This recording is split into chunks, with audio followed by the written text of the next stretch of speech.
Hello everyone, Travis Rudros Pfeiffer here, and I wanted to bring you what is basically my first deck tech of Opus 16. However, really kind of talking about the 15.5 format, and I wanted to talk about the new Final Fantasy X custom starter deck. A nice, fun little Guardian package I've put together here. Unfortunately, due to shipping delays, didn't get these until very recently, and now Opus 16 is right upon us. So it didn't really get the usual 0.5 lifespan that, for example, the Shadowbringer starter set got or the Avalanche Shinra starter set got. But I didn't want it to be forgotten. For those of you who don't know, Final Fantasy X is my personal favorite game of the series, so I do have a lot of affection for it. And before this, there hasn't really been a good 10 deck to play. I mean, yeah, YRP was very popular for a while. It was one of the best decks at the last Worlds in 2019, but I didn't really consider that a 10 deck. It ran Yuna, Riku, and Pain, but it was really more Gullwings than anything else. I've always wanted one with dedicated 10 characters: Tidus, Wakka, Lulu, Auron, Riku, Kimahri, all the Guardians. Well, finally, we've got that. So here's a little list I threw together. Had a lot of fun playing it. Let me know what you think. So first we have our Light Tidus. And man, is this card gorgeous. Look at that. Beautiful, beautiful foil full art. Yeah, card looks excellent. So I have to admit, when I first read not only Tidus but all of these cards, I was actually a little underwhelmed by them. They just didn't seem as good as, for example, the Avalanche. The Avalanche just seemed so pushed, and they seem to work so well together. However, after testing them, I have to say I like them quite a bit. So Tidus, his key line of text is actually his very first one, in that for every category 10 forward you control other than Tidus, well, duh, he's not even on the field yet, so let me try that again. The cost required to cast Tidus is reduced by 1 for each category 10 forward you control. Importantly, he can become completely free, and that will be very important because when he enters, he's going to search you out a copy of a card named Yuna, Jekt, or Wakka. So when you play him for free and then get a card back, it doesn't cost you anything economy-wise. You put a card down and you get a card back in hand. And there's some really fun tricks we can do with that later as well, so getting him free is your absolute goal. However, he can be kind of nice early too if you see nothing else and you can just play him off of one backup, grab one of the others, either way. And then when he attacks, every forward you control gains 2,000 power until the end of the turn. I didn't rate that very much when I first read the card, but in practice, one of the issues these Guardians have is that, for the most part, none of them are really big bodies. They're kind of on the smaller side, especially until you get to damage 3. So that ability has actually become quite key, and I'll often find myself attacking first with Tidus in every combat phase to make everyone bigger. So really great card. Like I said, was a little underwhelmed by it at first, but in playing, it's pretty impressive how good this card is. For those who are asking, this doesn't have any of the Opus 16 cards in it yet, so I've had some people ask, would you swap this out for the new Tidus Legend in the Water one? And again, I'll have to try it to be sure, but this one works so well in the Guardian package, I can't see taking it out for that Tidus, but you could maybe try to run both. Give it a shot. So next, I want to talk about Yuna. 3 copies of our new Wind Summoner Yuna. And I'm just going to go ahead and put down Wakka and Auron as well, because they kind of all make a little package together, which is nice. It's so nice to have these characters and cards I really want to use. So, again, was a little underwhelmed by pretty much all these cards when I first saw them. However, there is a really, really strong power play, in particular between these 3 cards, and you could argue 4 with Tidus. And that is, first of all, on damage 3, Yuna says, the job Guardian forwards you control gain 2,000 power. That is key. So because of that, I strongly recommend that you take your time to set up your backups in this deck. You're fine. Even if they go aggro on you and they hit you for a couple points of damage, you're fine with that. You want to get to 3 damage. Because not only will Yuna make all the other Guardians stronger, Auron also has a damage 3 that gives him 3,000 power. So Auron normally starts at 4,000, but at damage 3, he gets 3,000 from himself, and Yuna gives him 2,000. So he's a 9,000 power forward, and Auron is your magnet. Summons and abilities of your opponent have to choose Auron if possible. So you have a 9,000 power forward that has to choose Auron, and then, as long as you control a job Summoner or Guardian when Auron dies, he draws you back a card. He completely replaces himself, which is great. As long as, again, he's not out there alone, you're always going to have a Summoner or Guardian, because that's all that's in this deck, so you'll always get that card draw. And again, a 9k body that they have to choose, who protects others and then gets you value back when he gets choked, when he dies. Feels fantastic. So, then let's talk about Waka. Waka is, I think, great design, and I want to see them do more design like this forward about specials. So really his only like effect is that he has this special called Auroch Spirit. You can pay a Waka, a single water, you choose a forward, it loses all of its abilities until the end of the turn, break it. Really great special, maybe just a hair pricey, but here's the thing. His other text says that whenever he enters the field or any other 10 forward, he gets a real counter, and then when he has 3 real counters, you can remove those to use the special without paying its cost. So you can either pay 3 CP in the form of discarding a Waka and a water, or you can pay 3 counters, so 3 for 3. And that special is so strong. I don't think there's anything in the game that can dodge that, as long as he can choose it. Because even if like you're choosing to target, like let's say 7 CP Opus 8 Arden that says he can't be broken, well, Waka completely removes their abilities first, then he kills it, which is also really good against stuff that has on break zone effects. So, if someone has a Opus 9 Porum that says, well, when I die, I get a summon back. Waka says, actually, you don't have any of that text. Now get out of here. And there's no limit to it as well, in that you can use it on their turn and your turn. So don't be super proactive with that. I'm very patient with it. I hold it until it's like, okay, they go to combat phase. You're playing against Avalanche. Here's the Barret. It's like, all right, blink the Barret, kill it now that they're in combat. Now all their guys lose haste. And again, because you can use the 3 counters, it really makes it consistent, whereas other specials, you have to have these special abilities. So, what I like to do, the power play, so to speak, and it's even greater if you're in damage 3, you don't have to be. So you put out Waka first, either by pitching a card in hand, tapping a backup, whatever, and then, so he's going to get a single counter for himself. Then you play Yuna. And so Yuna's text is that when she enters the field, you can either choose a Job Guardian of cost 2 or less in your break zone, play it onto the field, or you activate all the backups you control. If you happen to play that on damage 5, you get both effects. So almost always what I'll do is, again, put out Waka, he gets 1 counter, I'll pitch the Orin as part of the cost for Yuna, maybe tap 2 backups, put out Yuna, bring Orin back to the field, that's 2 more 10 forwards that have entered, Waka now has 3 counters, he can immediately use his special ability. Really strong power play, and then you've now got 3 forwards on the field. Tidus can come down completely for free. So at that point, you can go get his dad, Jet, which sometimes I'll do, get another copy of Waka. So now you have access to 2 specials. You can remove the 3 counters, and then you can just tap a water, boom, hit him with a second one. Feels amazing. It's such a fun little power swing. I've purposely, to get this swing to go off, I've used other cards to bait out something like an Amaterasu. That way I can make sure this unit goes off. So really strong part of the deck here. The only thing I would say maybe be careful of is maybe try not to drop that on just an empty field. That way if they just hit you with a board wipe, there's not a whole lot you can do. But as long as Waka's got a target, just feels good. I think you'll really appreciate how strong it is when you use it in practice.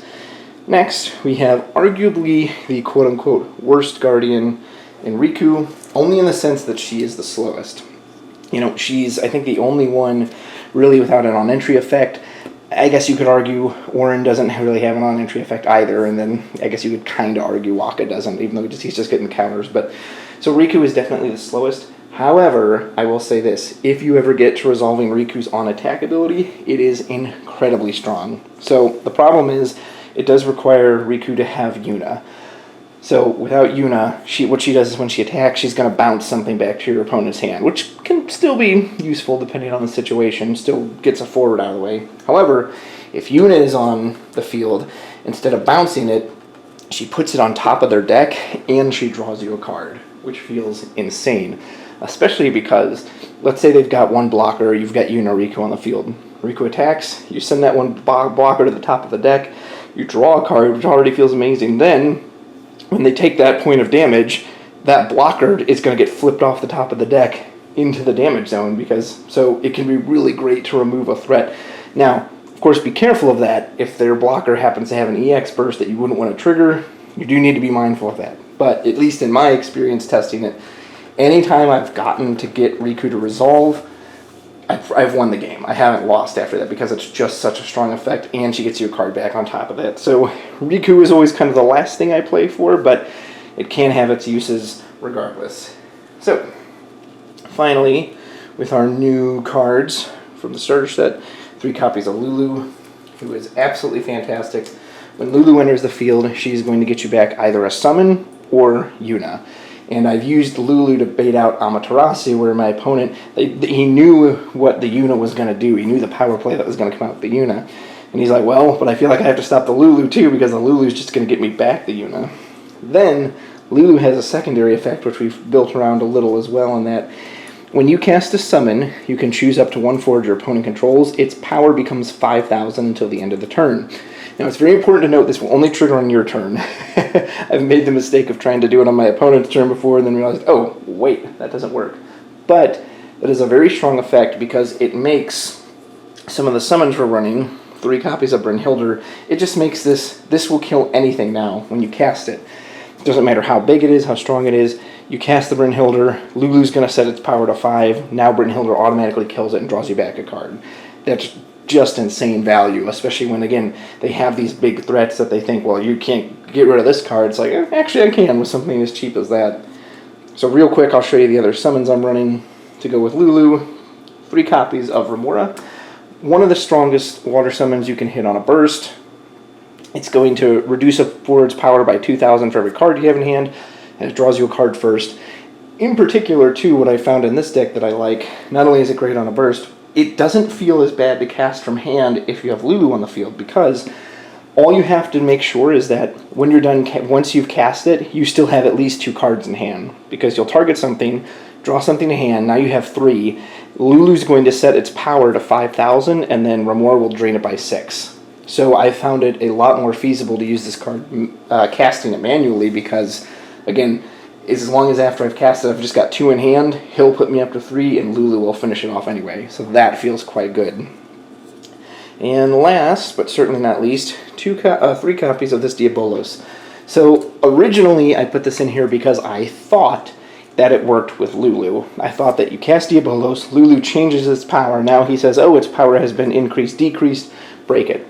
Unfortunately, they confirmed on Twitter it doesn't work that way. Lulu is not actually increasing or decreasing its power, it's just, I guess, setting it or changing it. So sadly, the Diabolos doesn't work with the Lulu like I thought. However, I've still found there's still plenty of things in the game giving themselves a power buff or that can bump themselves or whatever, that for 2 CP, it's still nice to have a very clean break on things like that. However, this is one of the slots you could absolutely swap out for something else if you wanted it to absolutely work with Lulu. And I'll talk about some tech choices at the end as well. So, 3 copies of Jekt, which is an excellent card from Opus 14. Unfortunately, I do have to question their job choice. So Jekt is a blitzballer, which means he's not a guardian, so he's not going to get Yuna's buff. He's not going to work with this Kamari I'm going to show you in just a little bit, which is just kind of confusing to me. I'm not sure if that was intentional, if that was just an oversight. Like, surely they knew these other cards were coming out, but whatever. So just be aware he isn't going to get the Guardian tricks that, Kimari and Yuna are going to have. He's not going to buff Waka or give Orin his draw effect when he dies. However, he is still a 10 forward, so he will give Waka a counter when he enters. And, in particular, Jekt block is just arguably the best special in the game in the sense that if you have another copy of Jekt in hand, you can cancel anything they do. You do not have to fear anything because you can cancel it.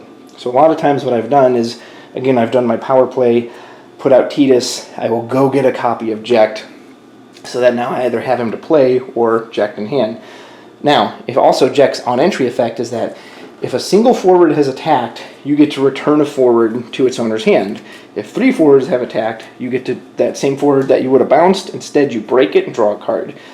Obviously, if you swing out with 3 of these people, drop Jekt main phase 2, break one of them, and then draw a card, feels fantastic. However, there are some interesting little plays you can do with this with his son, Tidus. So this effect, as I was reading the card and practicing with it, realized it's actually mandatory. So it says when he enters the field, you have to choose a forward. And so I had these situations where my opponent actually didn't have any forwards. So if I put Jekt down, you actually have to choose one of your own forwards. And at first I was like, well, that kind of sucks. Except it's great with Tidus. So I kid you not, what I've done before is I'll swing with a single forward. I'll just attack with Orin or Yuna, whoever, maybe just Tidus himself. Deal a single point of damage. Main phase 2, I drop the Jekt. I will bounce my own Tidus back to my hand. Again, I've got 3 10 forwards. Tidus is free, so now for no cost whatsoever, I replay Tidus and then search out either another Waka, or really what I'll get is another copy of Jekt. I've just loaded Jekt block into my hand and my opponent knows it.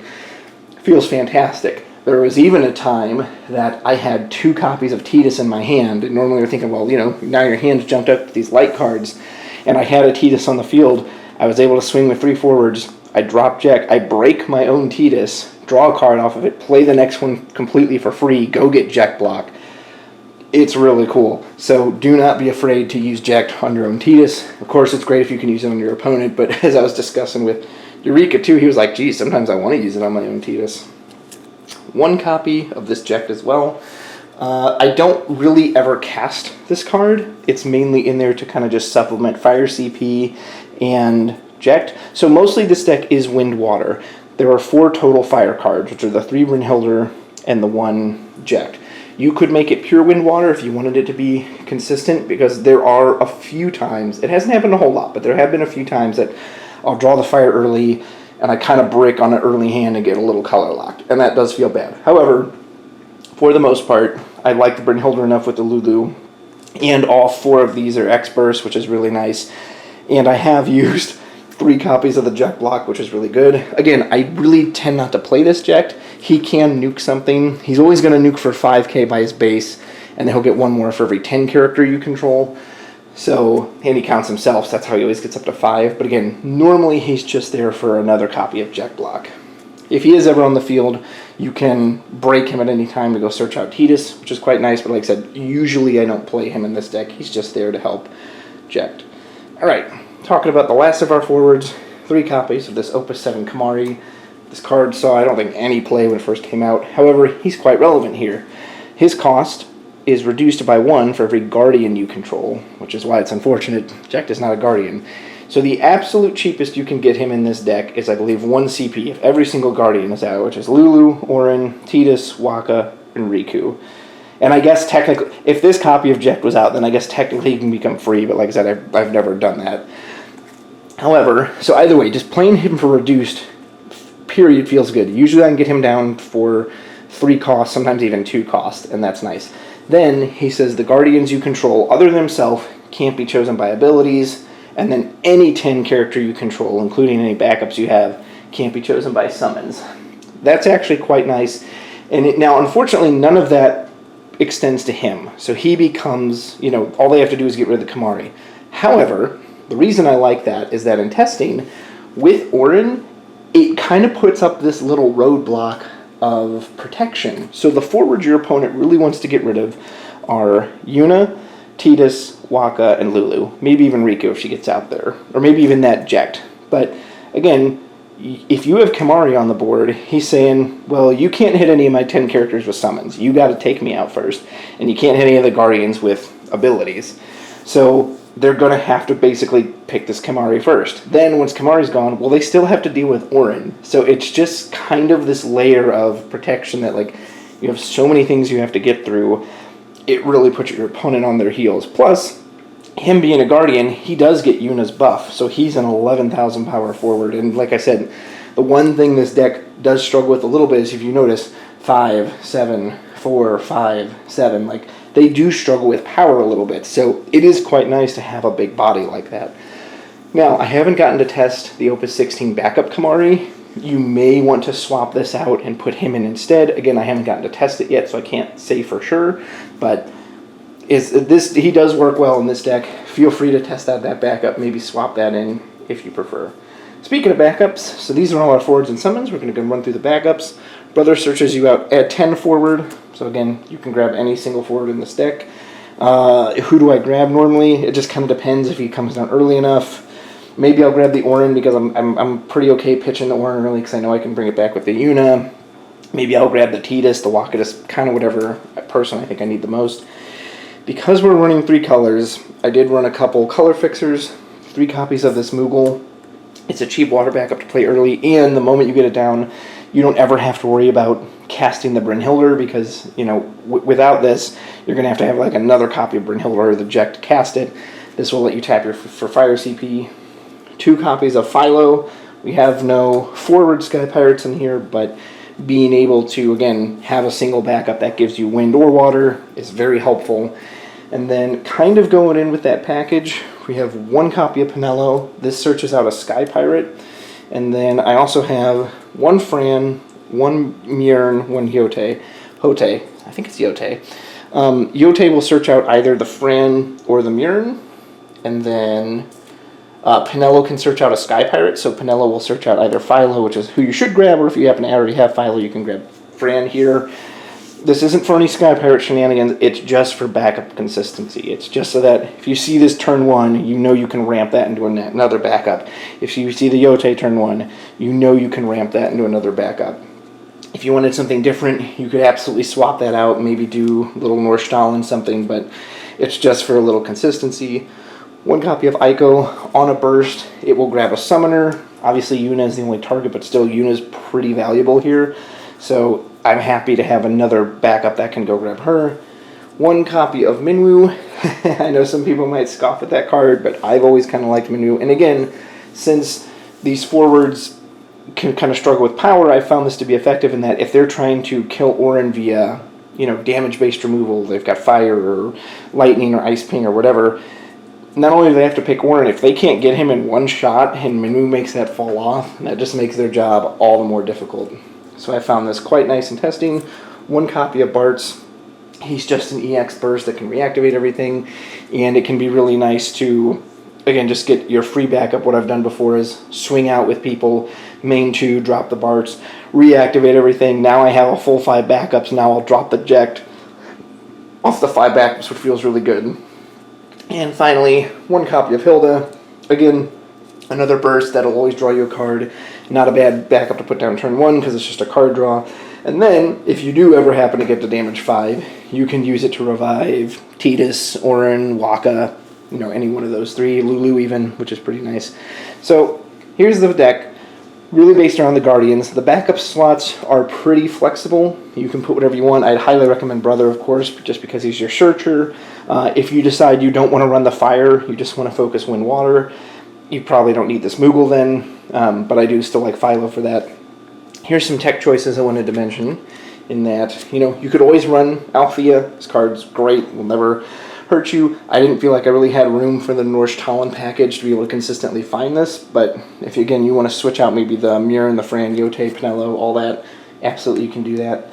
Braska's is a 10 backup. He will receive Kamari's protection. He doesn't really make anything cheap, but he will make the cost to play Yuna a little cheaper, which is nice, or even the Ico, if you happen to get the Braskas down first. I really love this in title. I felt like I would rather have the burst here from the Ico versus the Braskas, but playing Yuna for 3 is very nice. Chocomog, this was recommended to me by a friend of mine on Discord. He likes this with Lulu because Chocomog will deal 1,000 damage for each character you control. So as long as you control 5 characters, Lulu will kill anything you do. My only issue with this is that you'll never get the card draw because there's no Chocobos and Moogles in here. So, again, if you want to play it for the Lulu stuff, and it's not as consistent as the Brynhildr in the sense that you could have just Lulu, cast Brynhildr, it'll work. This, you still have to have a big enough board, so if you brick early, not as useful, but it's an option. Finally, another one that you could consider if you don't really want to go in on the Lulu shenanigans, Leviathan on a burst is going to bounce something. In particular, you can choose a light or dark forward put on top of its owner's deck. That includes your own. You could put your own Tidus on top of your deck. Let's say he was going to die, they're swinging in, you can then make him flip into a burst, or you can make sure you draw him, which if you have enough forwards, you're going to play him for free anyway. And then getting a water forward back is quite nice in that you can replay Orin if you need to, you can get back Kamari, you can get another copy of Ject, so just so you've got that Ject block ready. Another great choice as well. So anyway, those are the 10 Guardians. I've really enjoyed this. It's nice to see my favorite game finally get some love. I wouldn't have minded if they got a new Kamari forward, but we did at least get the new backup, so I'll have to test him out, have to test out the new Tidus, but I am pretty satisfied with this the way it is, so let me know what you think. I hope you've gotten to play Final Fantasy X. It's, I think, one of the best Final Fantasies there is, and yeah, really fun deck. Hope you enjoy it, and I will talk to you later. Bye!